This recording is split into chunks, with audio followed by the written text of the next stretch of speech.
The fastest way to hit a rock is to stare at it. That is why whitewater rafting guides almost never point at the danger. They don't point at the rock. They point at the line. They point at the gap. They point at the water you need to move toward. Because under pressure, people tend to move towards whatever they lock onto. And it's not just true in a raft. It's true in the conversation you keep avoiding. It's true when your wife says, "You're not really there." It's true when your kid needs patience and you're already empty. And it's true when you're trying so hard not to fail, but that failure becomes the only thing you can see. A lot of good men are accidentally steering their lives towards the very thing they're trying to avoid. Not because they're weak, not because they're stupid, because under pressure, their attention is pointed at the wrong target. And if you do not learn how to redirect your focus, you can spend your whole life rowing hard in the wrong direction. By the end of this video, I'm going to give you a simple 3-step reset you can use when your mind locks onto the rocks. Picture a raft dropping into rough water. The current is loud, the boat is moving fast, everybody is tense. There are rocks ahead. There's whitewater everywhere. And in that moment, the guide is not giving you a motivational speech. He's not saying, "Believe in yourself." He's not saying, "Manifest calm waters." He's giving direction. Paddle left, eyes forward, go through the gap, keep moving. Why? Because the guide knows something. If everybody stares at the rock, the whole boat starts moving towards the rock. The guide does not ignore the danger. He sees the danger clearly, but he doesn't make the danger the destination. That is the first lesson. You can acknowledge the rock without aiming your whole life at it. There's an actual name for what happens in that raft. A lot of riders, pilots, racers, and athletes call it target fixation. And it means this: under pressure, your body starts following your attention. That is why your guide doesn't say, "Look at that rock." He says, "Look at the gap." Because your eyes are not just observing, they're steering. Stress makes this harder. When pressure rises, your thinking can narrow, your flexibility drops, your threat detection goes up, and your world gets smaller. Now that can be useful in a real emergency, but if you live there every day, it starts costing you. Because a man who only sees threats eventually stops seeing direction. Most men aren't calling it target fixation. They're calling it life. They wake up with pressure already on their chest. Bills, marriage tension, work stress, health concerns, a kid who needs more from them, a wife who feels distance, and a future that feels heavier than it used to. And most men under pressure start staring at one of 3 rocks. The first one drains your confidence. The second one damages your relationships. And the third one is the one that most men will never say out loud. That first rock is failure.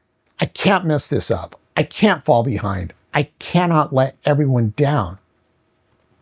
The second rock is conflict. I don't want another fight. I don't want to say the wrong thing. I don't want to make it worse. The third rock is shame. What if I'm not enough? What if I'm the problem? What if my family would be better off if I just stayed quiet? Now that one is dangerous because shame does not usually make a man better. It usually makes him disappear. And listen, those thoughts are not random. They usually come from real pressure. But if those fears become your main focus, you stop building a life. You start bracing against one. Now here's where this gets practical. Your brain doesn't steer very well by don't. If you tell yourself before walking into the house, "Don't snap tonight," your brain still has to picture snapping. If you say, "Don't start a fight," your mind still starts scanning for the fight. And if you say, don't shut down, your nervous system is already checking for shutdown. Now, I understand why men think that way. When you care deeply, you're afraid of damaging what matters. You're afraid of becoming the kind of man you don't respect. You're afraid of hurting the people you love. But fear by itself doesn't give you a path. It gives you an alarm. And an alarm is not a steering wheel. It can wake you up. It can warn you. It can tell you something matters, but it cannot tell you where to go. And if all you have is fear, you don't have leadership. You have tension. So the question is not just, what am I afraid of? The better question is, what is the gap? And in a minute, I'll show you exactly how to find it. This shows up most clearly at home. A man comes home already overloaded. He's tired. He's behind. He's carrying more than people can see. Then his wife says something small, but it doesn't land small. It lands like criticism. It lands like failure. It lands like one more reminder that he's not doing enough. So he locks onto the rocks. She's disappointed in me. This is going to become a fight. I'm never going to get this right. And what happens? His body tightens. His tone changes. His face shuts down. His answers get shorter. He's no longer moving towards connection. He's moving toward protection. And protection can look responsible, but if it becomes your default, it slowly becomes distance. Here's the hard part. You can be physically present and still be steering away from your family. You can be in the room. You can be paying the bills. You can be doing your duty. And still, your attention is pointed at protection instead of connection. That is how good men lose connection. Not all at once, not because they stopped caring, but because they kept staring at the rock and forgot to look for the way through. So what does the guy do? He doesn't pretend the rock's not there. He doesn't shame the crew for being afraid. And he doesn't stop in the middle of the rapid and hold a feelings meeting. That would be a bad day on the river. He names the danger. He points the direction. That's calm leadership. Not denial, not panic, direction. And this is a skill a lot of men need. Not just more intensity, not just more effort, not just more discipline, a better target. Because your life doesn't only change when you try harder. It changes when you aim better. Here is the practical reset. 3 steps. Use this when you're overloaded. Use it before a hard conversation, or use it when you feel yourself shutting down. Step 1, name the rock. What am I staring at? Failure, conflict, rejection, money, disrespect, embarrassment, being misunderstood, losing control. Don't judge it. Name it. Because unnamed fear drives the boat. Named fear becomes information. Step 2, name the gap. What do I actually want to move toward? Not just I don't want to fight. I want to stay calm and connected. Not just I don't want to fail. Say I want to take the next responsible step. Not just I don't want to shut down. Say I want to stay present for 2 more minutes. And step 3, take 1 paddle stroke. Not 10, 1. Ask 1 better question. Take 1 breath before answering. Say 1 honest sentence. Write down another step. Apologize for 1 specific thing. Schedule 1 conversation. Because most men don't need a fantasy version of their transformation. They need a next right move. Name the rock, name the gap, take 1 paddle stroke. Now, this is where AI can actually help, but not in the cheap way, and not because AI is magic, and not because it replaces wisdom, not because it replaces prayer, and not because it replaces the real conversation you still need to have. AI is useful here for one reason. It can help you rehearse before the rapid. Because when a man is overloaded, he usually does not need more information. He needs clarity under pressure. He needs better words. He needs to see how his tone might land before he says something he can't take back.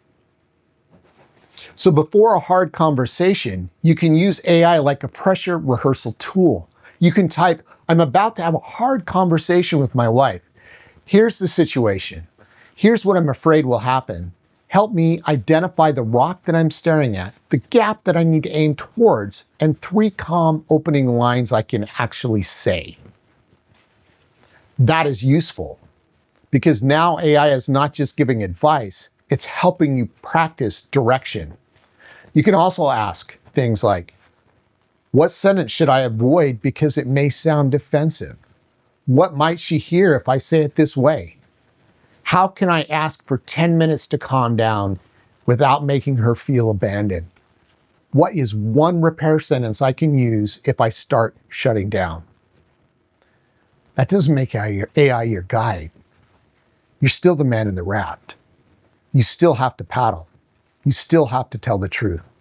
You still have to repair. But used wisely, AI can help you see the line before pressure pulls your eyes back to the rocks. So here's the deeper shift. A reactive man keeps asking, what could go wrong? A grounded man asks, what am I leading toward?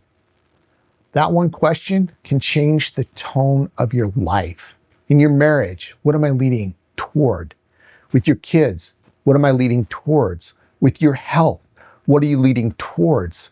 With your money, what are you leading towards? And with your faith, what are you leading towards? Because you were not just made to avoid disaster. You were made to build, to protect, to repair, to lead, to become the kind of man your family can trust under pressure. But you cannot become that man while giving all your attention to the thing that you fear. And for men of faith, this principle goes even deeper. This is not just a rafting lesson. This is not just performance psychology. Scripture has been teaching men to direct their eyes, their minds, and their steps for a long time. Proverbs says, let your eyes look directly forward and your gaze be straight before you. Then it says to give careful thought to the path of your feet and not to swerve to the right or the left. That is not passive faith. That is directed faith. And a man learning to aim his attention, his actions, and his life. And then there's Peter. Peter steps out of the boat, and for a moment, he's actually walking on the water towards Jesus. But he sees the wind. He sees the storm. He sees the threat, and he begins to sink. That is not just a story about water. That's a story about attention under pressure. When his eyes were fixed on Christ, he moved forward. When his eyes were locked onto the storm, fear took over. And Jesus didn't leave him there. He reached out and caught him. That matters because Christian strength is not about pretending there are no rocks. It's not pretending there's no storm. It is learning where to fix your eyes when the rocks are real and the water is rough.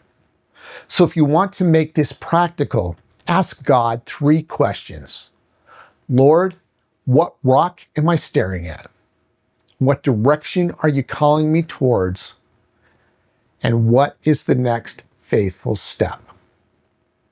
Not the next perfect step, not the next dramatic step, the next faithful step. If this helped you think differently, hit like and subscribe. This channel is for responsibility-minded men who want to lead themselves and their families with calm, grounded strength. And in the comments, write this, rock. What you have been staring at, gap, where you need to aim instead. That one comment might help another man realize he is not the only one carrying pressure. And if you know a man who's overloaded right now, send this to him. The guide never points at the rock because he knows attention becomes direction. He points at the water. He points at the gap. He points to the way through. So stop staring at the rocks. Name the danger, choose the direction, take the next faithful step. Because good men do not become strong by pretending pressure doesn't exist. They become strong by learning how to lead through it.